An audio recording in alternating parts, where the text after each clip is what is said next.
السلام عليكم ورحمة الله وبركاته. الحمد لله رب العالمين، نحمده ونستعينه ونؤمن به ونتوكل عليه، ونعوذ بالله من شرور أنفسنا ومن سيئات أعمالنا. من يهده الله فلا مضل له ومن يضلل فلا هادي له. أشهد أن لا إله إلا الله وحده لا شريك له، وأشهد أن محمدا عبده ورسوله، أرسله بالهدى ودين الحق ليظهره على الدين كله ولو كره المشركون. اللهم صل على محمد وعلى آل محمد ما صليت على إبراهيم وعلى آل إبراهيم إنك حميد مجيد. اللهم بارك على محمد وعلى آل محمد كما باركت على إبراهيم وعلى آل إبراهيم إنك حميد مجيد. أما بعد فإن خير الحديث كتاب الله، وخير السنن سنن محمد صلى الله عليه وسلم، وشر الأمور محدثاتها، وكل محدثة بدعة، وكل بدعة ضلالة، وكل ضلالة في النار. اتقوا الله عباد الله، أوصيكم وإياي أولا بتقوى الله. إن نريد إلا الإصلاح ما استطعت وما توفيقي إلا بالله، عليه توكلت وإليه أنيب. اللهم رب اشرح لي صدري ويسر لي أمري واحلل عقدة من لساني يفقهوا قولي. أعوذ بالله من الشيطان الرجيم. بسم الله الرحمن الرحيم. ومن أحسن قولا ممن دعا إلى الله وعمل صالحا وقال إنني من المسلمين. بسم الله الرحمن الرحيم. فلا يتدبرون القرآن أم على قلوب أقفالها. പ്രിയങ്കരായ സഹോദരന്മാരെ, സഹോദരികളെ, സർവശക്തനായ അല്ലാഹു സുബ്ഹാനഹു വ തആലയുടെ അപാരമായ അനുഗ്രഹത്താൽ വിശുദ്ധ ഖുർആൻ നമ്മെ വിളിക്കുന്നു എന്ന വിഷയമാണ് ഇന്നിവിടെ സംസാരിക്കാനുള്ളത്. വിശുദ്ധ ഖുർആൻ നമ്മെ വിളിക്കുന്നു എന്ന തലക്കെട്ട് നിങ്ങളൊന്ന് ശ്രദ്ധിച്ചു നോക്ക്. വിശുദ്ധ ഖുർആൻ വിളിക്കുക എന്ന് പറഞ്ഞാൽ അങ്ങനെ ഒരു വിളിയുണ്ടോ ഖുർആനിന്? ഖുർആൻ വിളിക്കുക എന്ന് പറഞ്ഞാൽ പടച്ച തമ്പുരാൻ നമ്മെ വിളിക്കുന്നു എന്നാണ് പറഞ്ഞതിന്റെ അർത്ഥം. ഖുർആനിലെ വചനങ്ങളെല്ലാം അല്ലാഹു സുബ്ഹാനഹു വ തആല നമുക്ക് അവതരിപ്പിച്ചു തന്നിട്ടുള്ള വാക്യങ്ങളാണ്. അല്ലാഹു സുബ്ഹാനഹു വ തആല വിളിക്കുന്നു എന്ന് പറഞ്ഞാൽ അത് എന്തുമാത്രം ഗൗരവമായി കാണേണ്ട ഒന്നാണ്. മുഖ്യമന്ത്രി വിളിക്കുന്നു നിന്നെ എന്ന് ഒരു ഫോൺ കോൾ ഈ നാട്ടിൽ ഒരു മനുഷ്യന് വന്നാൽ അതിനൊരു ഗൗരവം കാണും ആളുകൾ. പ്രധാനമന്ത്രി വിളിക്കുന്നു എന്ന് പറഞ്ഞാലോ അതും ഗൗരവമായി കാണാറുണ്ട്. പക്ഷെ അനന്തവിസ്തൃതമായ ആകാശഭൂമികളെ സൃഷ്ടിച്ച പടച്ച തമ്പുരാൻ മനുഷ്യനെ വിളിക്കുന്നു എന്ന് പറഞ്ഞാലോ, അല്ലാഹു സുബ്ഹാനഹു വ തആല നമ്മെ വിളിക്കുകയാണ്. ആ വിളി വല്ലാത്ത ഒരു വിളിയല്ലേ?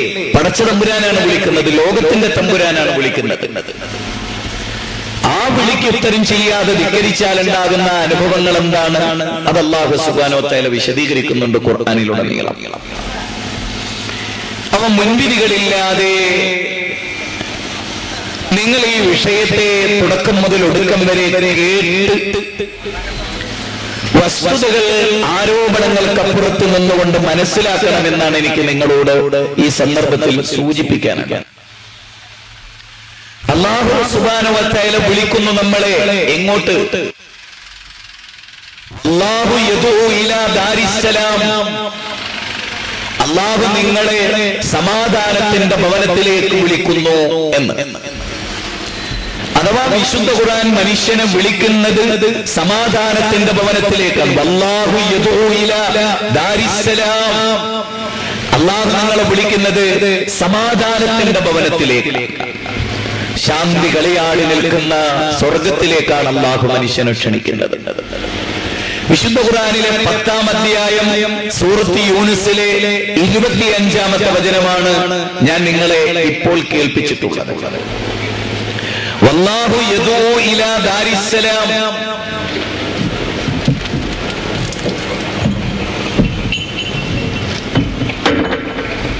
അല്ലാഹു സുബ്ഹാനഹു വ തആല നിങ്ങളെ സമാധാനത്തിന്റെ ഭവനത്തിലേക്ക് വിളിക്കുന്നു എന്നാണ് അല്ലാഹു സുബ്ഹാനഹു വ തആല പറയുന്നത്. ഖുർആനിലെ യൂനുസ് എന്ന് പറയുന്ന ഒരു അധ്യായമുണ്ട്, 10-ാമത്തെ അധ്യായം, അതിലെ 25-ാമത്തെ വചനമാണ് ഞാൻ ഈ പറഞ്ഞത്. നിങ്ങൾ ശ്രദ്ധിച്ചു കേട്ടാൽ നിങ്ങൾക്ക് ഒരുപാട് കാര്യങ്ങൾ ഇന്ന് പഠിക്കാൻ സാധിക്കും. പക്ഷേ ശ്രദ്ധിച്ച് കേൾക്കണം. തെറ്റിദ്ധാരണകൾ തിരുത്തുന്നത് അങ്ങനെയാണ്. ഒരു പ്രസ്ഥാനത്തെ സംബന്ധിച്ചോ ഒരു വ്യക്തിയെ സംബന്ധിച്ചോ ഉള്ള തെറ്റിദ്ധാരണകൾ എങ്ങനെയാ തീരുന്നത്? ഒന്നാം പ്രസ്ഥാനവുമായി ബന്ധപ്പെടുക എന്നുള്ളതാണ് ഒന്ന്. രണ്ടാമത്തെ കാര്യം ആ വ്യക്തിയുമായി ബന്ധപ്പെടുക എന്നുള്ളതാണ്. ഇത് രണ്ടും ആവശ്യമുള്ള ഒരു ഘട്ടത്തിലാണ് ഇവിടെയുള്ളത്. മുജാഹിദ് പ്രസ്ഥാനത്തെ കുറിച്ച് ഏറെ തെറ്റിദ്ധാരണകൾ, വ്യക്തിപരമായ അതിലൊരാളെന്ന നിലയിൽ എന്നെ കുറിച്ച് ഏറെ തെറ്റിദ്ധാരണകൾ. ഇത് രണ്ടും നിലനിൽക്കുമ്പോൾ എന്ത് വേണം? വിശുദ്ധ ഖുർആൻ തന്നെ ആ കാര്യം പറയും. യാ അയ്യുഹല്ലദീന ആമനൂ ഇൻ ജാഅകും ഫാസിഖുൻ ബിനബഇൻ ഫതബയ്യനൂ, സത്യവിശ്വാസികളെ അല്ലാഹു വിളിച്ചിട്ട് പറയണം. ഈ നാട്ടിലെ മുസ്ലിങ്ങളായ ആളുകളൊക്കെ ശ്രദ്ധിക്കണം. സത്യവിശ്വാസികളെ, ഒരു ഫാസിക്ക് ഒരു കള്ളവാർത്തയുമായി വന്നാൽ നിങ്ങളത് പഠിച്ച് മനസ്സിലാക്കിയിട്ട് വേണം തീരുമാനമെടുക്കാൻ അല്ലാഹു പറയണം. 49-ാം അധ്യായം 6-ാമത്തെ വചനത്തിൽ. അപ്പൊ മുജാഹിദ് പ്രസ്ഥാനത്തെ കുറിച്ചും മുജാഹിദിനെ കുറിച്ചുമുള്ള തെറ്റായ ധാരണകൾ കേട്ടാൽ നിങ്ങളത് അവരുമായി ക്ലിയർ ചെയ്ത് മനസ്സിലാക്കണം. അല്ലാതെ ഒരാള് പറയുന്നത് കൊണ്ട് മാത്രം അത് സ്വീകരിക്കുക എന്നത് കോടതിയുടെ നിയമം പോലും അല്ല. കോടതിയിൽ വാദിയുണ്ടാവും, പ്രതിയുണ്ടാവും. രണ്ടാളുകൾക്ക് വേണ്ടിയും വക്കീലുണ്ടാവും. രണ്ടാളും കേട്ടിട്ടേ കോടതി വിധിക്കുള്ളൂ. എന്നാൽ നമ്മുടെ മനസാക്ഷി കോടതിയിൽ ഇന്ന് സംഭവിക്കുന്നത് എന്താണ്? ഇന്ന് എത്ര നല്ല മനുഷ്യനെ കുറിച്ച് മഹാവൃത്തികെട്ടവൻ പറഞ്ഞാലും ആ വൃത്തികെട്ടവനെ വിശ്വസിക്കും നല്ല മനുഷ്യന്മാർക്കെതിരെ തോന്നിയാസും. എല്ലാവരുടെയും അവസ്ഥാവിശേഷം ഇന്നിതാ. അത് മുസ്ലിങ്ങളെന്നോ അമുസ്ലിങ്ങളെന്നോ മുജാഹിദെന്നോ സുന്നിന്നോ ജമാഅത്തൊന്നും വ്യത്യാസമില്ല. ഒരു നല്ല മനുഷ്യൻ, അയാളെ കുറിച്ച് ജീവിതത്തിൽ ഒരിക്കലും കേട്ട വ്യക്തിക്കെതിരെ അഭിപ്രായമില്ല. എന്നിട്ട് മഹാവൃത്തികെട്ടൊരുത്തൻ ഒരു വൃത്തികേട് പറയുമ്പോ ഈ വൃത്തികെട്ടവനെ വിശ്വസിക്കുക, നല്ല ആളെ വിട്ടുകളയുകയും ചെയ്യാം. ഇത് എല്ലാ കാലഘട്ടത്തിലും ഉണ്ടായിരുന്ന ഒരു പ്രവണതയല്ല. ഇക്കാലഘട്ടത്തിൽ അത് വർദ്ധിതമായ തോതിൽ നിലനിൽക്കുകയും. അതുകൊണ്ട് എനിക്ക് എന്റെ പ്രിയങ്കരായ സഹോദരങ്ങളോട് നിങ്ങൾ എന്റെ പ്രസംഗം ഒന്ന് കേൾക്കുക. ഈ പ്രസംഗത്തിലൂടെ മുജാഹിദ് പ്രസ്ഥാനവും ഇസ്ലാമും യഥാർത്ഥത്തിൽ എന്താണ് ലോകത്തോട് നമ്മൾ പറയുന്നത് എന്ന് നിങ്ങൾക്ക് മനസ്സിലാക്കാൻ സാധിക്കും. കേട്ടതുകൊണ്ട് നമുക്ക് നഷ്ടപ്പെടാനൊന്നുമില്ല, കിട്ടാൻ ഒരുപാട് ലാഭങ്ങളുണ്ട് താനും. കാരണം മുജാഹിദ് പ്രസ്ഥാനത്തിന്റെ ഒരു പ്രസംഗം കേട്ടു എന്നുള്ളത് കൊണ്ട് ഭൗതികമായി നിങ്ങൾക്കൊന്നും നഷ്ടപ്പെടാനില്ല. പരലോകത്താകട്ടെ ഏറെ കിട്ടാനുണ്ട് താനും. നിങ്ങൾ രക്ഷപ്പെടും എന്നതാണ് വസ്തുത. പക്ഷേ നിങ്ങളത് ശരിക്കും ശ്രദ്ധിച്ചു കേൾക്ക്. വിശുദ്ധ ഖുർആൻ നമ്മെ വിളിക്കും. എന്താണ് ഖുർആൻ? നമുക്ക് വിശുദ്ധ ഖുർആനുമായുള്ള ബന്ധം എന്താണ്? മുസ്ലിം സമുദായത്തിലെ നല്ലൊരു ശതമാനം വരുന്ന ആളുകൾക്ക് ഖുർആനുമായുള്ള ബന്ധം അത് മരിച്ച വീട്ടിൽ ഓതാൻ അതിനുള്ള ഒരു ഗ്രന്ഥമാണ് എന്നാണ് നല്ലൊരു ശതമാനം ആളുകളുടെയും ധാരണ. ഒരാള് മരിച്ചു, ആ മരിച്ച വീട്ടിൽ വിശുദ്ധ ഖുർആൻ ഓതുക, അത് യാസീനായിരിക്കുക.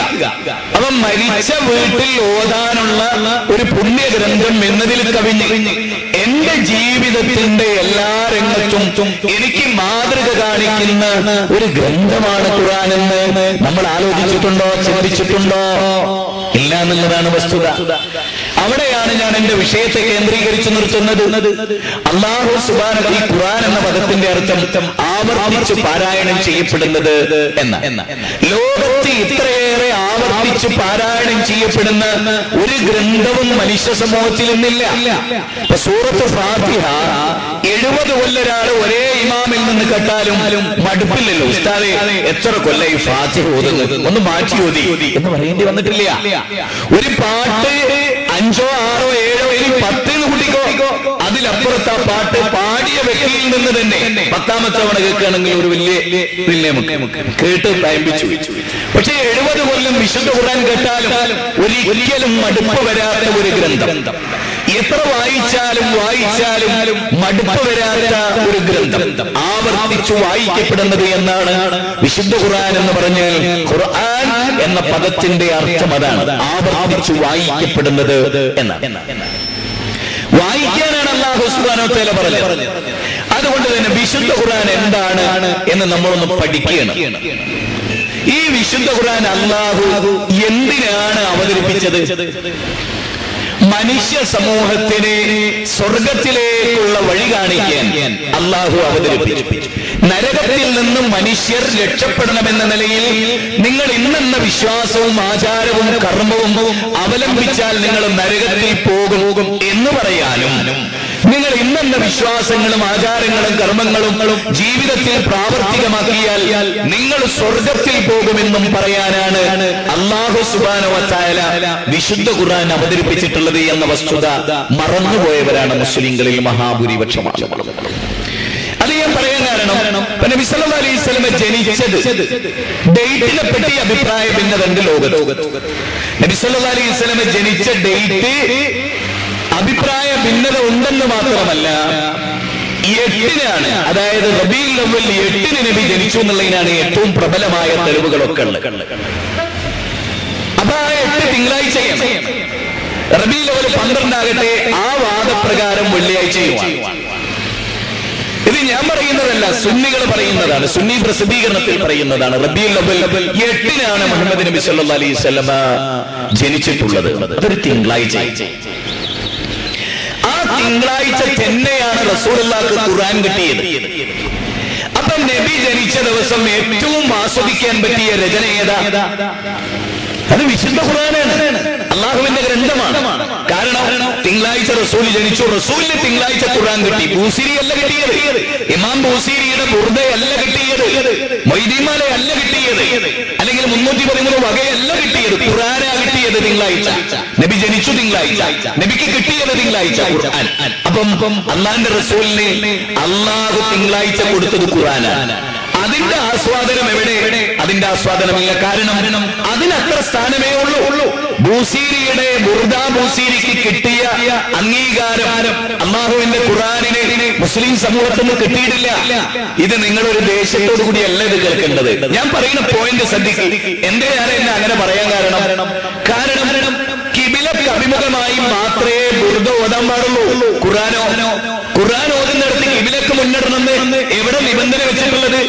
പക്ഷേ ബുർദ ബൂസീരി വായിക്കണമെങ്കിൽ കിബിലക്ക് മുന്നിടണം, എടുക്കണം, ഒരിക്കലും ഒരു അക്ഷരം തെറ്റാൻ പാടില്ല. അർത്ഥം അറിഞ്ഞുകൊണ്ടായിരിക്കണം ബുർദ ബൂസീരി പാരായണം ചെയ്യുന്നത്. നേരെ മറിച്ച് ഖുർആനെ കുറിച്ച് പറഞ്ഞതോ അർത്ഥം പഠിക്കരുത്. നിങ്ങൾ ആലോചിക്കുക, അള്ളാന്റെ ഖുർആനിന്റെ അർത്ഥം പഠിക്കരുത് എന്ന് ഗ്രന്ഥം എഴുതുക ഒരു മഹാപണ്ഡിതൻ, വേറെ ഒരു മഹാപണ്ഡിതനോ ബൂസീരിയുടെ ബുർദ അർത്ഥം പഠിക്കാതിരിക്കരുത്, പഠിക്കൽ നിർബന്ധാണെന്ന് എഴുതുക. നമ്മൾ എന്ത് മനസ്സിലാക്കണം? നിങ്ങൾ പറ. കോമൺ സെൻസ് അല്ലാഹു എല്ലാവർക്കും തന്നിട്ടില്ലേ പ്രിയങ്കരരെ? ആ ബുദ്ധി ഉപയോഗിച്ച് നിങ്ങൾ ആലോചിച്ചു നോക്കിയേ. അല്ലാഹു സുബ്ഹാനഹു വ തആല അവതരിപ്പിച്ചു എന്ന് ഉറപ്പുള്ള ഖുർആൻ, ആ ഖുർആൻ എന്ത് ചെയ്യരുത്?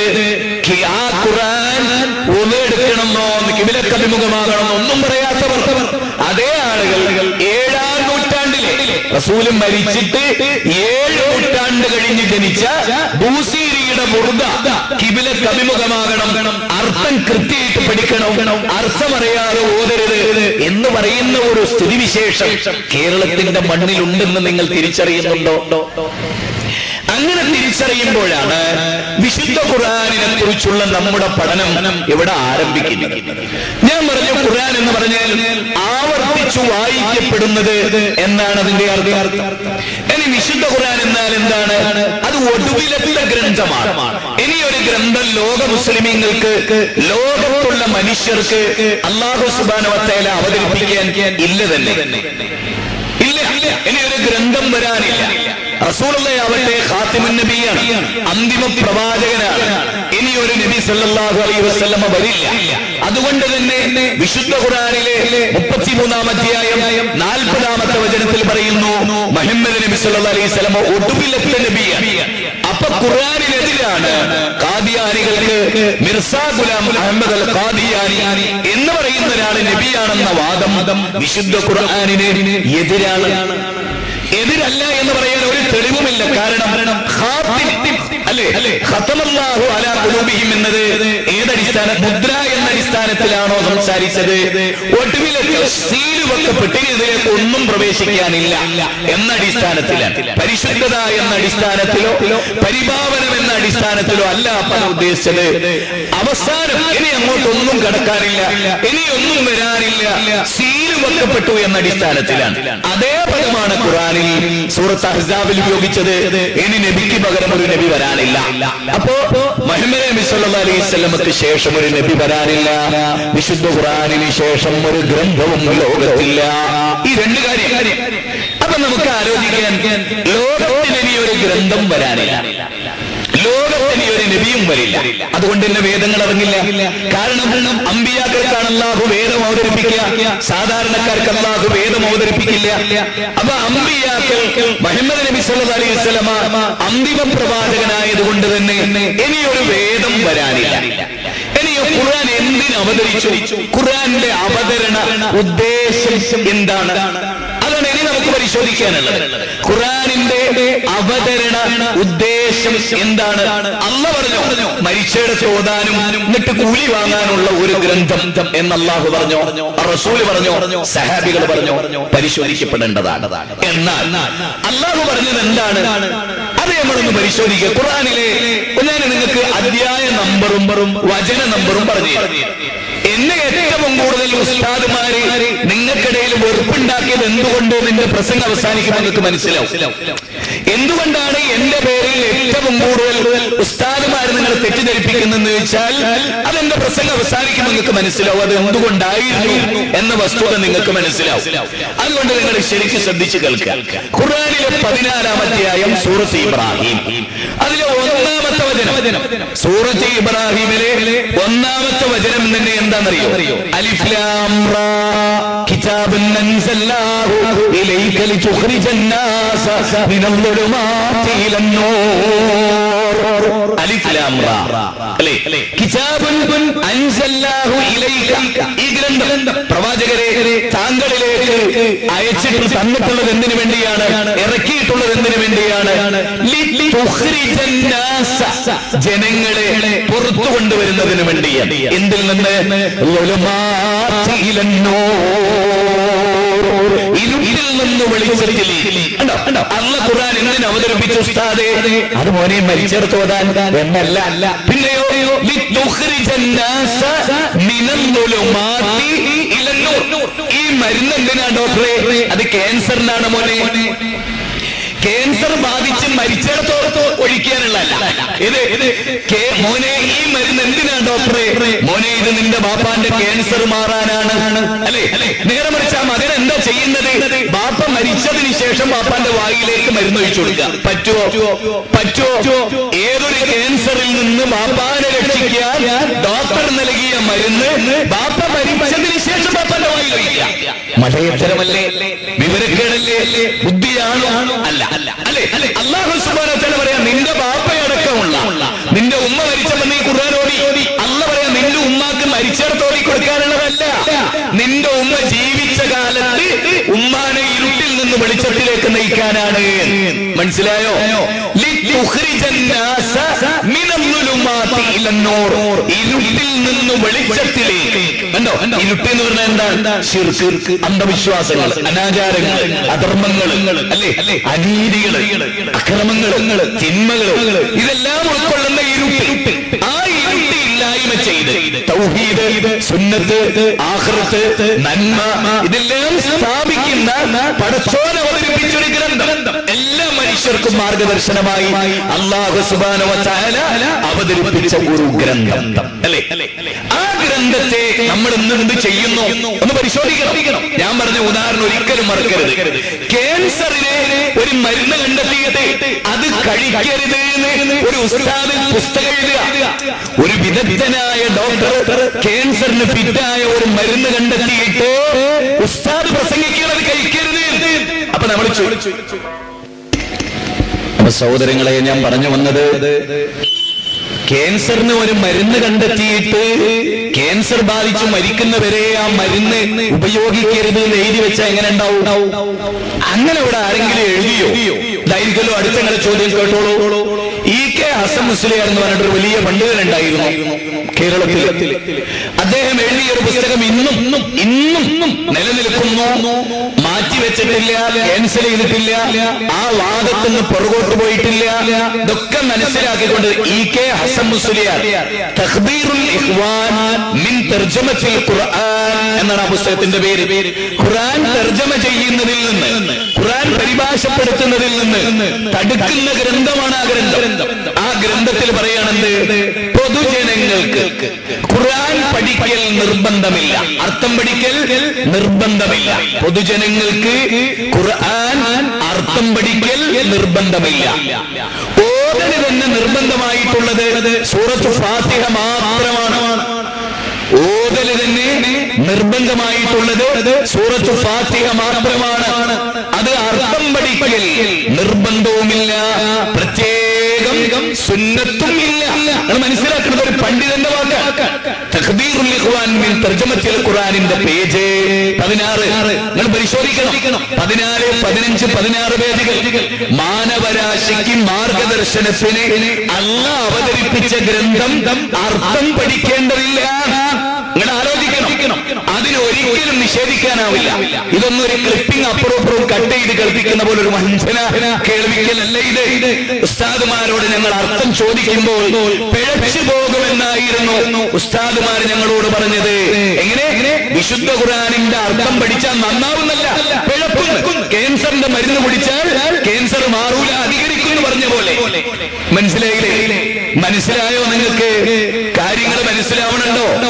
ഇതേ ആളുകൾ ഇതേ സൂറത്ത് ഫാത്തിഹ ഓതലിന് നിർബന്ധമേ ഉള്ളൂ, ഫാത്തിഹേ ഉള്ളൂ. വിശുദ്ധ ഖുർആനിൽ ഓതലിന് നിർബന്ധമേ ഉള്ളൂ, ഫാത്തിഹേ ഉള്ളൂ. ബാക്കിയുള്ള 114 അധ്യായങ്ങളിൽ 113 അധ്യായവും പഠിക്കേണ്ടതില്ല. നിങ്ങളൊന്ന് ആലോചിക്കണം. ഇത് എഴുതിയത് ഒരു ഹിന്ദുവല്ല, ഒരു ക്രിസ്ത്യാനിയല്ല. ഞാൻ ഇസ്ലാമാകുന്നു, ഞാനാകുന്നു യഥാർത്ഥ ഇസ്ലാം, ഞാനാകുന്നു ഇസ്ലാമിന്റെ നടുക്കണ്ടം, ഞങ്ങൾ പറയുന്നതാണ് ഇസ്ലാം എന്ന് പറഞ്ഞ ഒരു പണ്ഡിതനാണെന്ന വസ്തുത പൊതുജനങ്ങളെ നാം മനസ്സിലാക്കണം. ഇനി ഇവിടെ ഇരിക്കുന്ന സുന്നി മുജാഹിദും ജമാഅത്തൊക്കെ നമ്മൾ ആരെങ്കിലും നമ്മുടെ ബുദ്ധി തീരെ എഴുതി കൊടുത്തിട്ടുണ്ടോ? ഇല്ലല്ലോ. നമ്മൾ എന്തേ ഉദ്ദേശിക്കുന്നുള്ളൂ? നമുക്ക് സ്വർഗം കിട്ടണം. മുജാഹിദുകൾ പറയുന്നതാണ് സ്വർഗത്തിലേക്കുള്ള വഴിയെങ്കിൽ എന്തിന് നമ്മൾ അവിടെ നിൽക്കണം? ഇനി സമസ്തക്കാർ പറയുന്നതാണ് സ്വർഗത്തിലേക്കുള്ള വഴിയെങ്കിൽ നമ്മൾ എന്തിനും മടിച്ചു നിൽക്കണം? സ്വർഗം കിട്ടുന്ന ഏറ്റിട്ടാണ് ഒരാൾ AP സുന്നിയാകുന്നതെങ്കിൽ അത് കിട്ടൂല എന്നവരെ മനസ്സിലായാൽ പിന്നെ അവർ എന്തിനവിടെ നിൽക്കണം?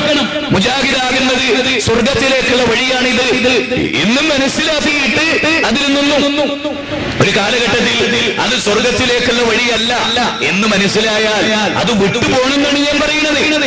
ഇവിടെ നമുക്ക് ലക്ഷ്യം സ്വർഗമാണ്. നമുക്ക് മുസ്ലിയാരും മൗലവിയും ഒക്കെ കണക്കല്ലേ. പൊതുജനങ്ങളെ സംബന്ധിച്ചിടത്തോളം നമ്മൾ ലക്ഷ്യം വെക്കുന്നത് നരകത്തിൽ നിന്നുള്ള മോചനമാണ്, സ്വർഗത്തിലേക്കുള്ള പ്രവേശനമാണ്.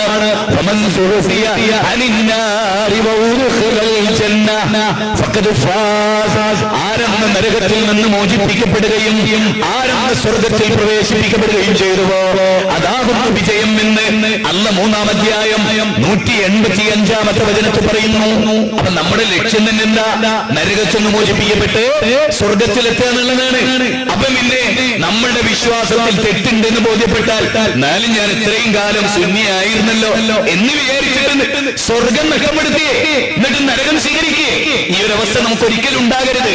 അപ്പോ സൂറത്ത് ഫാത്തിഹയുടെ അർത്ഥം പോലും പഠിക്കൽ നിർബന്ധമില്ലെന്നും പ്രത്യേകം സുന്നത്ത് പോലുമില്ല, പ്രത്യേകിച്ച് സുന്നത്ത് പോലുമില്ല എങ്കിൽ ഈ സമൂഹം നന്നാവോ? ഈ സമൂഹം കേടുവന്നതിന്റെ കാരണം എന്താ? ഈ കാര്യം ഖുർആൻ പഠിക്കരുത് എന്ന് പണ്ഡിതന്മാർ പഠിപ്പിച്ചു. ലോകത്ത് മുസ്ലിങ്ങളോട് ചെയ്ത ഏറ്റവും വലിയ ക്രൂരത അതായിരുന്നു. നിങ്ങളത് മനസ്സിലാക്കുന്നുണ്ടോ? നിങ്ങൾക്ക് ഇതിന്റെ ഗൗരവം മനസ്സിലാവണുണ്ടോ? ഇനി ബുർദ ബൂസീരി എന്നൊരു പുസ്തകം എഴുതി, ബുർദത്തുൽ ബൂസീരി. അത് അബ്ദുൽ മജീദ് സഖാഫി പുളിയങ്കോട് എന്ന് പറയുന്ന അയാൾ മനുഷ്യരിൽ ജീവിച്ചിരിക്കുന്ന മനുഷ്യനാണ്. എഴുതി.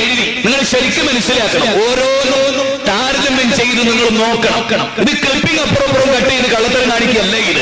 ഇത് കൃത്യമായിട്ട് പുസ്തകത്തിന്റെ പേജ് നമ്പർ അടക്കം പറഞ്ഞ് ഉദ്ധരിക്കുക, പരിശോധിക്കണം നിങ്ങൾ. അതിൽ പറയാട്ടോ, ബുർദത്തുൽ ബൂസീരിയിൽ അബ്ദുൽ മജീദ് സഖാഫി പുളിയങ്കോട് ഏത് ബുർദത്തുൽ ബൂസീരി 7-ാം നൂറ്റാണ്ടിൽ രചിക്കപ്പെട്ട കേവലം ഒരു മനുഷ്യന്റെ കവിത, ഒരു കവിയുടെ കവിത. അത് നിങ്ങൾ മനസ്സിലാക്കണം. ഹദീസല്ല കൂട്ടരേ അത്, ഖുർആനല്ല കൂട്ടരേ അത്. അള്ളാന്റെ ഖുർആനേക്കാൾ സ്ഥാനം ബൂസീരിയുടെ ബുർദക്ക് കൊടുത്താൽ ഞങ്ങൾക്കാണോ പിഴവ്, നിങ്ങൾക്കാണോ പിഴവ്? എന്താ നിങ്ങൾ ചിന്തിക്കാത്തത്? ബുർദ ബൂസീരിക്കെതിരെ ഞാൻ സംസാരിക്കുമ്പോണ്ടോ, ബുർദ ബൂസീരിക്കെതിരെ മറുഭാഗങ്ങൾ ചിന്തിക്കുക. അള്ളാന്റെ ഖുർആനിനെതിരെ നിങ്ങൾ എഴുതിയതിനെയാണ് ഞാൻ എതിർക്കുന്നത്. മനസ്സിലാവണുണ്ടോ? അപ്പൊ നിങ്ങൾക്ക് ഖുർആനെ എതിർത്താൽ കുഴപ്പമില്ല, ബുർദ ബൂസീരിനെ എതിർക്കരുത്. റസൂലിനെ എതിർത്താൽ കുഴപ്പമില്ല, ഇമാമുമാരെ എതിർക്കരുത്. സഹാബികളെ എതിർത്താൽ കുഴപ്പമില്ല, മുസ്ലിയാക്കന്മാരെ എതിർക്കരുത്. ഇതെന്ത് ഈമാനാണ്? ഇതാണോ ഈമാൻ? ഇതാണോ ഈമാൻ? അള്ളാഹുവിനെ എതിർക്കുന്നു, നമുക്ക് ദേഷ്യം പിടിക്കുന്നപ്പോഴാ? അപ്പോഴല്ലേ. റസൂലിനെ എതിർക്കുന്നു, അപ്പോഴല്ലേ. അള്ളാന്റെ റസൂലിനെ മുജാഹിദുകൾ ഒരു കാലഘട്ടത്തിൽ എതിർത്തിട്ടില്ല. ക്ലിപ്പിംഗ് ഒക്കെ നിങ്ങൾ കേൾക്കും, അതൊക്കെ കള്ളത്തരം. ഓരോ ശരിയും ഞങ്ങളുടെ പണ്ഡിതന്മാരുടെ ക്ലിപ്പിംഗിൽ നിങ്ങൾ ഉസ്താദുമാർക്ക് ഇടാൻ കഴിഞ്ഞിട്ടില്ല. കാരണം അത് പറയുമ്പോൾ നിങ്ങൾ ഒരു കാര്യം കൂടി മനസ്സിലാക്കണം. ഞാൻ വിനീതമായി ഒന്ന് പറഞ്ഞോട്ടെ, നിങ്ങളെ ഉസ്താദുമാർ സത്യത്തിലാണെന്നാണ് നിങ്ങളുടെ വിശ്വാസം. എന്റെയൊക്കെ ക്ലിപ്പിംഗിന്റെ അപ്പുറവും ഒരു മിനിറ്റിൽ അപ്പുറവും ഒരു മിനിറ്റ് ഇപ്പുറവും ഇടാൻ നിങ്ങൾ ഉസ്താദുമാരിൽ ആരെങ്കിലും ഒറ്റ മനുഷ്യരുടെ കൂട്ടത്തിൽ, ആണുങ്ങൾ എന്ന് പറയുന്ന കൂട്ടത്തിൽ ഉണ്ടോ നിങ്ങൾ ചിന്തിക്കണം. ഒരൊറ്റ മിനിറ്റ് അപ്പുറവും നിങ്ങളുടെ ക്ലിപ്പിംഗ് ഞങ്ങൾ ഇടുന്നതിന്റെ അപ്പുറവും ഒക്കെ ഞങ്ങൾ ഇടാം. ഞങ്ങൾ അപ്പുറമൊക്കെ പുസ്തകവും ക്ലിപ്പിംഗും ഒക്കെ നിങ്ങൾക്കതിന് ധൈര്യമുണ്ടോ എന്നെ ചോദ്യം നിങ്ങൾ ഒരിക്കലും മറക്കരുത്. നിങ്ങൾ ഒറ്റ ഉസ്താദുമാർ ഇടൂല. ഇട്ടാന്നറിയോ? നേരെ വിപരീതമാണ്. ഒരു ഉദാഹരണം പറഞ്ഞു തുടക്കത്തിൽ തന്നെ. എന്റെ ഒരു ക്ലിപ്പിംഗ് അടുത്ത കാലത്ത് അമുസ്ലിങ്ങൾക്കിടയിൽ ഇവരുണ്ട്. എന്താണെന്നറിയോ? ഒരൊറ്റ അമുസ്ലിമിന്റെ വീടും ഇവിടെ ഉണ്ടാകരുത്. മുജാഹിദ് ബാലുശ്ശേരി പറയുന്നത് കേട്ടോളൂ. ഒരൊറ്റ മുസ്ലിമിന്റെ വീടും ഇവിടെ ഉണ്ടാകരുത്. ഇതട് കേൾപ്പിക്കും. ഇത് കേൾക്കുമ്പോ എന്താവും? അമുസ്ലിങ്ങളും മുസ്ലിങ്ങളും സത്യല്ലേ? ഒരു അമുസ്ലിമിന്റെ വീടുണ്ട്, ഇയാളെ പോലെ ഭീകരവാദി ലോകത്ത് വേറുണ്ടോ? അതിന്റെ ബാക്കി എന്താ കൂട്ടരെ? അതാണ് നമ്മുടെ ഉസ്താദ്. അതാണ് ഞാൻ പറഞ്ഞത്. അപ്പുറം ഇട്ടാൻ നിങ്ങൾ ഉസ്താദുമാരിൽ ഒരാൾക്ക് ധൈര്യമുള്ള ഒരാളും ഇല്ലാന്ന് എനിക്കറിയാം. കാരണം എന്താ? അപ്പുറം കേൾപ്പിച്ചാൽ ആളുകൾക്ക് കള്ളി വെളിച്ചത്താവും. ഇനി എന്താ പ്രശ്നം? 3 തവണ കേൾപ്പിക്കാൻ. ഒരൊറ്റ മുസ്ലിമിന്റെ വീടും അവിടെ ഉണ്ടാകരുത്. ഒരൊറ്റ മുസ്ലിമിന്റെ വീടും അവിടെ ഉണ്ടാകരുത്. ഒരൊറ്റ മുസ്ലിമിന്റെ വീടും ഉണ്ടാകരുത്. നിങ്ങൾ കട്ട് ചെയ്യും. എന്നിട്ട് ചോദിക്കാൻ, കണ്ടോ ഹിന്ദുവിന്റെ രാജ്യത്ത് പ്രയോഗാട്ടോ, ഹിന്ദുക്കൾ ഭൂരിപക്ഷം ഒരു രാജ്യത്ത് ഒരൊറ്റ മുസ്ലിം ഇവിടെ ഉണ്ടാകരുതെന്ന് ഇവനെ പോലെ ഭീകരവാദി. സത്യമാണ്, അങ്ങനെ പറഞ്ഞിട്ടുണ്ട്. ഓൻ ഭീകരവാദിയല്ലേ? അതിന്റെ അപ്പുറത്ത് എന്താ ഉള്ളത്? മുസ്ലിങ്ങൾ അവരുമായി നല്ല നിലയിൽ പെരുമാറിയിട്ടല്ലാതെ. നിങ്ങൾ ചിന്തിക്കുക, ഈ ഉസ്താദിനെ എന്ത് ചെയ്യണോ നിങ്ങൾ പറയും? ഒരൊറ്റ മുസ്ലിമിന്റെ വീടും ഈ നാട്ടിൽ ഉണ്ടാകരുത്, മുസ്ലിങ്ങൾ അവരോട് നല്ല നിലയിൽ പെരുമാറിയിട്ടല്ലാതെ. ഇതിൽ തെറ്റുണ്ടോ? ഇത് ഭീകരവാദമാണ്. ആണോ? നിങ്ങൾ പറയും. സുന്നി ഉസ്താദുമാരത് പോട്ടെ, സാധാരണക്കാര് പറയും. നിങ്ങൾ ചിന്തിക്കും, ഇത് തെറ്റാണോ? ഇത് ഭീകരവാദമാണ്. ഒരൊറ്റ മുസ്ലിമിന്റെ വീടും ഉണ്ടാകരുത്, അവർക്ക് ഏകദൈവ വിശ്വാസം എത്തിച്ചു കൊടുത്തിട്ടല്ലാതെ. ഇതിനെയാണ് ഉസ്താദുമാരെ ക്ലിപ്പിംഗ് ഇട്ടിട്ട് ഭീകരവാദി എന്ന് പറയാം. നിങ്ങൾ മനസ്സിലാക്കണം. അതിവിടെ ഞാൻ ഏറ്റവും വലിയ ഭീകരവാദി മുജാഹിദുകളിൽ ആരും വന്ന് വന്നോട്ടെ, അവർക്ക് ഞാൻ സ്ഥലം കൊടുക്കും, മുജാഹിദ് ബാലുശ്ശേരിക്ക് കൊടുക്കില്ല എന്നാണ് ഒരു സഹോദരൻ പറഞ്ഞത്. സാരല്ല, നിങ്ങൾ തെറ്റിദ്ധരിച്ചതാണ്, സാരല്ല, അതിനൊന്നും നമുക്ക് വിഷമല്ല. പക്ഷെ നിങ്ങൾ പ്രസംഗം അവസാനം വരെ കേട്ടാൽ മതി, അപ്പൊ നിങ്ങൾക്ക് മനസ്സിലാവും വസ്തുത എന്താ. അപ്പൊ നിങ്ങൾ ആലോചിച്ച് നോക്കുമ്പോ ഞാൻ പറയാം, ഞാൻ കള്ളു കുടിച്ചു എന്ന് ദാമോദരൻ എന്നെ കുറിച്ച് പറയുന്നു. അതിൽ ഉസ്താദുമാരി ചെയ്യൽ എന്താണെന്നറിയോ? ഞാൻ കള്ളു കുടിച്ചു എന്നുള്ള ഭാഗം കട്ടി, അത് നിങ്ങൾ കേൾപ്പിക്കും. കണ്ടോ, ബാലുശ്ശേരി തന്നെ പറയുന്നു അയാൾ കള്ളു കുടിച്ചു എന്ന്. കേട്ടോളി, എന്നിട്ട് ഞാൻ കള്ളു കുടിച്ചു, ഞാൻ കള്ളു കുടിച്ചു, ഞാൻ കള്ളു കേട്ടോളൂ. ഇതാണ് നിങ്ങൾ ഉസ്താദുമാർ, ഇതാണ് നിങ്ങൾ ഉസ്താദ്. അതിനപ്പുറത്ത് എന്താ? എന്നെ പറ്റി മാധവൻ ആരോപണം പറഞ്ഞൂടാ. മനസ്സിലാവുന്നത്? ഇതാണ് ഞങ്ങൾ ഉസ്താദുമാരുടെ മുഴുവൻ ക്ലിപ്പിംഗ്. എന്റെ ക്ലിപ്പിംഗ് മുഴുവനും ഇതാണ് എന്ന് ഞാൻ പറയും. അല്ലാതെ തെളിയിക്കാൻ നിങ്ങളുടെ ഉസ്താദിന് ധൈര്യമുണ്ടെങ്കിൽ, നിങ്ങളുടെ ഏതെങ്കിലും ഒരു ഉസ്താദിന് ധൈര്യമുണ്ടെങ്കിൽ എന്റെ ക്ലിപ്പിംഗിന്റെ അപ്പുറം ഇപ്പുറം ഒരു 1-2 മിനിറ്റ് എടുത്ത്, ഒരു 1-2 മിനിറ്റ് അപ്പുറം ഇപ്പുറം. ഒരു ഒരു നാട്ടിൽ ചെന്നിട്ട് 1 മിനിറ്റ് ഏതായാലും പ്രസംഗിക്കൂലല്ലോ. ഒരൊറ്റ ഹിന്ദുവിന്റെ വീടും ഉണ്ടാകരുത്, ഞാൻ പോകാം എന്നിട്ട് ഒരു പ്രസംഗം ഉണ്ടാവൂ ദുനിയാവിൽ? നിങ്ങൾ ചിന്തിക്കും, നിങ്ങൾ ഉസ്താദുമാരിട്ട് കേൾപ്പിക്കുന്നു, മുജാഹിദ് ബാലുശ്ശേരി പ്രസംഗിക്കുന്നു, ഒരൊറ്റ ഹിന്ദു, അസ്സലാമു അലൈക്കും അബ്ദുസ്സലാത്ത്, ഒരൊറ്റ ഹിന്ദുവിന്റെ വീടും ഉണ്ടാകരുത്, ഞാൻ പോവാം. ഇങ്ങനെ ഒരു പ്രസംഗം ഉണ്ടാവൂ ദുനിയാവിൽ? ഉണ്ടാവോ? അങ്ങനെയാണെങ്കിൽ നിങ്ങൾക്ക് ഖുർആൻ പറയുന്നു നിസ്കരിക്കരുത്. സത്യം, അള്ളാന്റെ ഖുർആനിലും നിസ്കരിക്കുന്നവരെ നാശം എന്ന് പറഞ്ഞിട്ടുണ്ട്. ഞാൻ പറയും, നിങ്ങൾക്ക് തെളിയിക്കാൻ പറ്റില്ല പറഞ്ഞിട്ടില്ലേ? ഉണ്ട്, ഖുർആനിൽ പറഞ്ഞു നിസ്കരിക്കുന്നവന് നാശാണ്. അതുകൊണ്ട് പള്ളി ഇടിച്ചു പൊളിക്കേണ്ടതാകുന്നു എന്ന് ഞാൻ ഇവിടുന്ന് പറഞ്ഞാൽ നിങ്ങൾക്ക് എങ്ങനെ പ്രതികരിക്കാൻ കഴിയും? മുസ്ലിങ്ങൾക്ക് അതിന്റെ അപ്പറുണ്ട് എന്ന് എങ്ങനെ നിസ്കരിക്കുന്നവന് അത് ഓതാതെ നമസ്കരിക്കുന്നവർക്കാകുന്നു നാശം അല്ല പറഞ്ഞിട്ടില്ലേ? ഉണ്ട്, ആയത്തുണ്ട്. പക്ഷെ അതിന്റെ അപ്പുറം എങ്ങനെ നിസ്കരിക്കുന്നവന് അത് നിങ്ങൾ ഉസ്താദുമാർ ഓതൂല. ഇതാണ് അള്ളാനെ പേടിയില്ല. സത്യം അതാണ്, പടച്ചോനെ പേടിക്കുന്നില്ല. പൈസ മതി, സത്യം സത്യം, വേറൊന്നും വിചാരിക്കരുത്. അത്രയെങ്കിലും പറയാൻ എനിക്ക് അവസരം തരണം, വേറൊന്നും അതിലില്ല. അതുകൊണ്ട് തന്നെ നിങ്ങൾ വിശുദ്ധ ഖുർആനിലേക്ക് തിരിച്ചു വരും. വിശുദ്ധ ഖുർആൻ ഓതിയിട്ടാണ് ഞങ്ങൾ നിങ്ങളെ പഠിപ്പിക്കുന്നത്. ഖുർആനിലെ ഇത്രാമത്തെ അധ്യായം, ഇത്രാമത്തെ വചനം എന്ന് കൃത്യമായി വിശദീകരിച്ച് നിങ്ങളെ പഠിപ്പിക്കുമ്പോ ഇത് തീവ്രവാദമാണോ, ഭീകരവാദമാണോ, പുത്തൻവാദമാണോ എന്ന് നിങ്ങൾ ശ്രദ്ധിക്കുക. ഒരു വചനം ഞാൻ പറഞ്ഞു, സൂറത്ത് ഇബ്രാഹിമിലെ 1-ാമത്തെ വചനം പറഞ്ഞു. അടുത്ത വചനം കേട്ടോളൂ, 2-ാം അധ്യായം സൂറത്ത് ബഖറ 185-ാമത്തെ വചനം. ശ്രദ്ധിക്കണം, 2-ാം അധ്യായം സൂറത്ത് ബഖറ 185-ാമത്തെ വചനം. ശഹ്റു റമളാനല്ലദീ ഉൻസില ഫീഹിൽ ഖുർആനു ഹുദൽ ലിന്നാസി വബയ്യിനാതിൻ മിനൽ ഹുദാ വൽ ഫുർഖാൻ.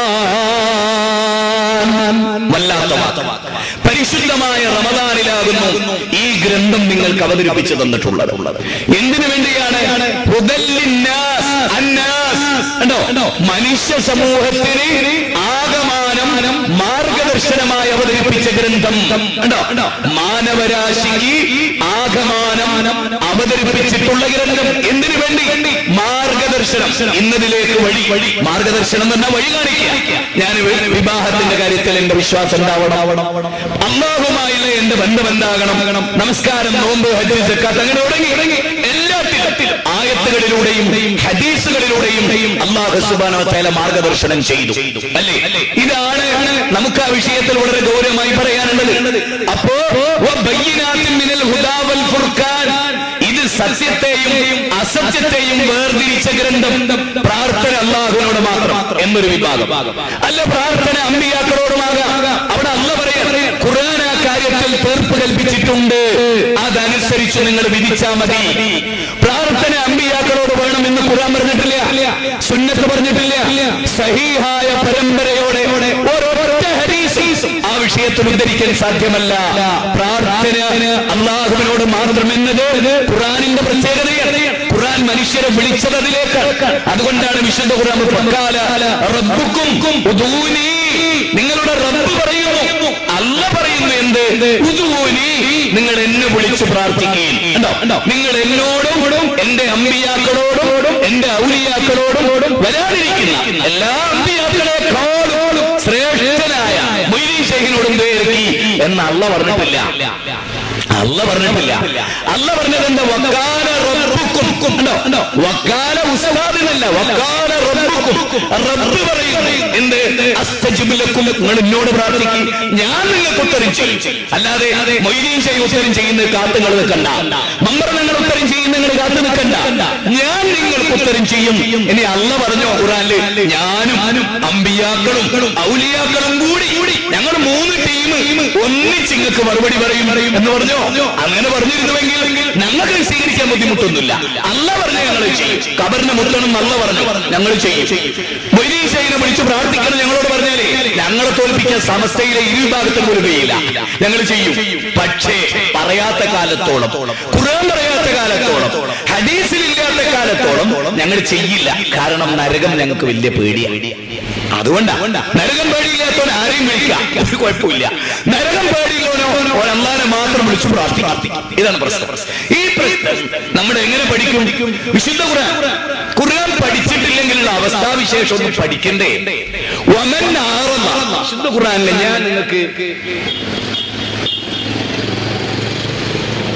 ചില ഖുർആനിക ആയത്തുകൾ പെട്ടെന്ന് അർത്ഥം പറഞ്ഞ് മനസ്സിലാക്കി തരാം ആയത്തുകൾ നിങ്ങൾ ശരിക്കും ശ്രദ്ധിക്കണം അള്ളാഹുവിന്റെ ഗ്രന്ഥമാണ് ആർക്കും പ്രത്യേകിച്ച് എതിരഭിപ്രായമില്ലാത്ത ഖുർആനിക വചനങ്ങൾ 10-ാം അധ്യായം സൂറത്ത് യൂനുസ് ശരിക്കും ശ്രദ്ധിക്കണം കേട്ടോ 10-ാം അധ്യായം ഞാൻ അധ്യായ നമ്പർ പറയുന്നുണ്ട് അതെന്തിനാ പറയുന്നത് അങ്ങനെ ഒന്നും ഇല്ലെങ്കിൽ നിങ്ങൾ ഉസ്താദുമാർക്ക് അവിടെ നിന്ന് ഖുർആൻ അങ്ങനെ ഒന്നും ഇല്ല എന്ന് നല്ല മലയാളത്തിൽ എഴുതി ഇവിടുത്തെ അധ്യക്ഷന്റെ കയ്യിൽ കൊടുക്കാം മനസ്സിലാവണുണ്ടോ അത് അധ്യായം പറയുന്നത് 10-ാം അധ്യായം സൂറത്ത് യൂനുസ് 57-58 വചനങ്ങളാണ് ഞാൻ നിങ്ങളെ ആദ്യമായി കേൾപ്പിക്കുന്നത് യാ അയ്യുഹൻ നാസ് ഉണ്ടോ യാ അയ്യുഹൽ മുസ്ലിമൂൻ അല്ല യാ അയ്യുഹൻ നാസ് മനുഷ്യരെ ഖദ് ജാഅതുകും മഅവിദത്തും മിർ റബ്ബിക്കും വശിഫാഉൻ ലിമാ ഫിസ്സുദൂരി വഹുദൻ വറഹ്മത്തുൽ ലിൽ മുഅ്മിനീൻ മനുഷ്യരെ നിങ്ങളുടെ രക്ഷിതാവിങ്കിൽ നിന്നുള്ള അല്ലാഹു സുബ്ഹാനഹു വ തആലയിൽ നിന്നുള്ള സദുപദേശം നല്ല ഉപദേശം എന്റെ ബാപ്പ എന്നെ നന്നായിട്ടൊന്ന് ഉപദേശിച്ചു എന്റെ ഇക്കാക്ക് എന്നെ നന്നായിട്ടൊന്ന് ഉപദേശിച്ചു എന്റെ ഉസ്താദ് എന്നെ നന്നായിട്ടൊന്ന് ഉപദേശിച്ചു അള്ളാന്റെ ഉപദേശം അതാണ് ഖുർആൻ വിശുദ്ധ ഖുർആൻ എന്താണ് സദുപദേശമാണ് മനസ്സിലുള്ള രോഗത്തിന് ശമനമാണ് ഖുർആൻ എന്താണ് മനസ്സിന്റെ രോഗങ്ങളെ മാറ്റുന്ന ഔഷധമാണ് അതാ വായിക്കരുതെന്ന് പറഞ്ഞത് അതാ അർത്ഥം പഠിക്കരുതെന്ന് പറഞ്ഞത് ഒരായത്തിന്റെ അർത്ഥം അറിയാതെ എങ്ങനെ ആയത്ത് സ്വാധീനിക്കും ഒരു വാചകത്തിന്റെ അർത്ഥം അറിയില്ല നമുക്ക് എങ്ങനെ പ്രിയപ്പെട്ടവരെ അതിനനുസരിച്ച് പ്രവർത്തിക്കും നമ്മളൊരു നാട്ടിൽ പോയി ഇംഗ്ലീഷിൽ നമ്മളോടൊരു കാര്യം പറഞ്ഞു ഇംഗ്ലീഷ് അറിയില്ല നമ്മൾ എന്ത് ചെയ്യും ഇവിടെയാണ് നിങ്ങൾ അറബിയിൽ അള്ളാഹ് അവതരിപ്പിച്ച ഒരു ഗ്രന്ഥം അർത്ഥം പഠിക്കരുതെന്ന് ഈ നിങ്ങൾ അതാണ് ഭീകരമായി കാണേണ്ടത് ലോകത്തിലെ ഏറ്റവും വലിയ ഭീകരവാദമാണത് മുസ്ലിം സമുദായത്തെ നരകത്തിലേക്ക് എത്തിക്കുന്ന ഭീകരവാദം ഖുർആനിനെ തൊട്ട് തടയുന്ന ഭീകരവാദം അല്ലാതെ എന്റെ വാദമല്ല ഭീകരവാദം എന്റെ വാദം എന്താ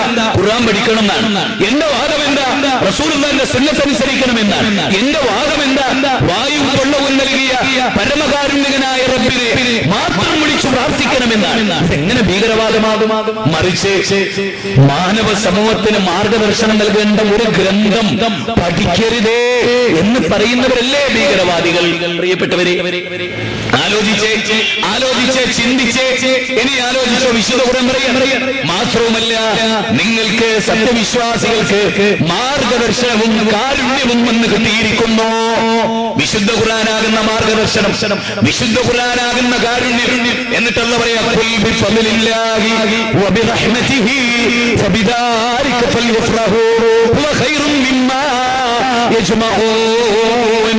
പറയുക നബിയേ അല്ലാഹുവിന്റെ അനുഗ്രഹം കൊണ്ടും കാരുണ്യം കൊണ്ടുമാണത് ഈ ആയത്തിനെ സമസ്തക്കാരെ ദുർവ്യാഖ്യാനിച്ചു ഇത് നബിദിനം കഴിക്കാനുള്ള ആയത്താണെന്നാ പറഞ്ഞു ഇങ്ങനെ നബിദിനം കഴിക്കാനുള്ള ആയത്ത് ലോകത്ത് ഒരാളും ഇതിങ്ങനെ മനസ്സിലാക്കിയിട്ടില്ല ഇവരല്ലാതെ നിങ്ങൾ മനസ്സിലാക്കണം ഈ ആയത്ത് ഖുർആനെ കുറിച്ച് അതിനെ കൊണ്ട് അല്ലേ അവനെ കൊണ്ട് അതിനെ കൊണ്ട് ഒരു മനുഷ്യനെ അതിനെ എന്ന് പറയോ ആ ഖുർആൻ കൊണ്ട് നിങ്ങൾ സന്തോഷിക്കൂ മാത്രമല്ല ഈ ആയത്ത് റസൂലല്ലേ ഓതിക്കൊടുത്ത് ഇതിന്റെ നബിദിനം കഴിക്കാൻ തെളിവാണെന്ന് റസൂൽ പറഞ്ഞിട്ടില്ല ഉസ്താദുമാരിപ്പോ പറയില്ല ഇതാണോ ദുർവ്യാഖ്യാനം മനസ്സിലായോ ജലാലൈനി എടുത്തു നോക്കി സുന്നി പരിഭാഷ എടുത്തു നോക്കി ഇപ്പോ നിലവിലുള്ള APK സുന്നികൾ അംഗീകരിക്കുന്ന പരിഭാഷയിൽ ഖുർആനാണത് ഇസ്ലാമാണത് വല്ലാതെ. കാരണം അങ്ങനെ ഒരു ആയത്ത് ഖുർആനിലുണ്ടെങ്കിൽ സഹാബികൾ കൊണ്ടാടുമല്ലോ. നിങ്ങൾ തന്നെ പറയുന്നത് സഹാബികൾ കൊണ്ടാടിയിട്ടില്ല. അപ്പൊ ആയത്തിന്റെ അർത്ഥം അവർക്ക് മനസ്സിലായില്ലേ? അവർക്ക് മനസ്സിലായി.